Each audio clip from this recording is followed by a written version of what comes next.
Président. Monsieur le Premier ministre, ce qui s'est passé hier soir au conseil d'administration d'Engie est une honte.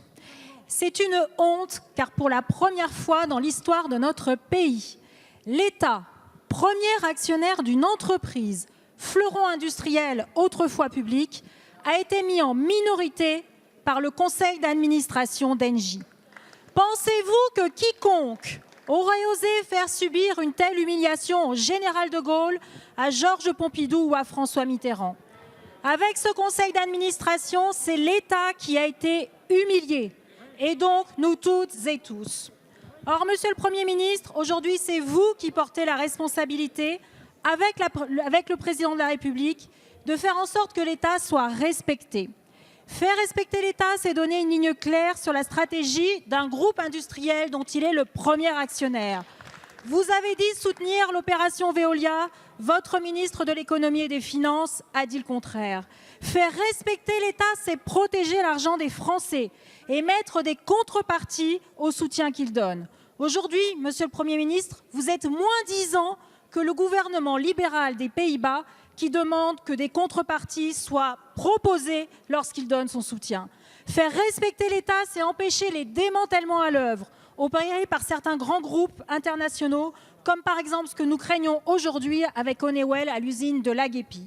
Je vous demande donc une seule chose, Monsieur le Premier ministre.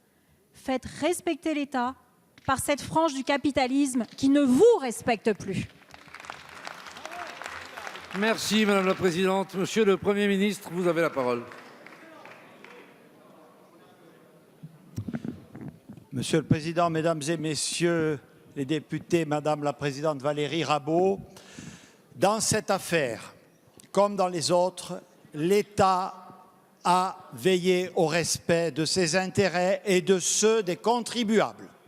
Il a exprimé par son vote au conseil d'administration d'Engie la position qui est toujours la sienne depuis le début de ce dossier, à savoir,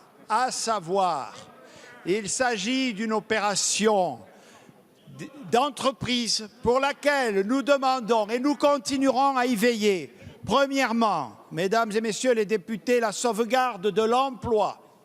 Deuxièmement, la sauvegarde d'une logique industrielle, ainsi que l'a rappelé le ministre chargé de l'économie de façon constante.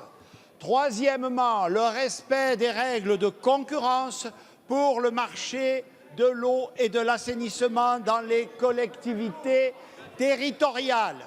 Quatrièmement, le respect des règles de souveraineté pour que ce segment stratégique demeure sous pavillon national.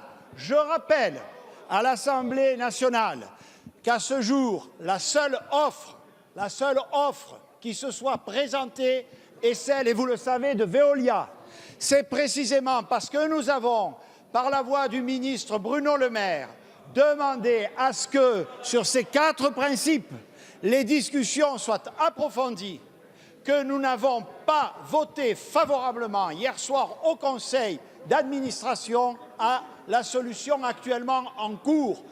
Nous demandons à ce que ces discussions se poursuivent pour atteindre le respect clair et net des objectifs que nous avons fixés. Merci, Monsieur le Premier ministre. Merci, Monsieur le Premier ministre. Vous avez exprimé une position, l'État a été mis en minorité, Monsieur le Premier ministre. C'est une première dans l'histoire de la Ve République. Ça n'est jamais arrivé.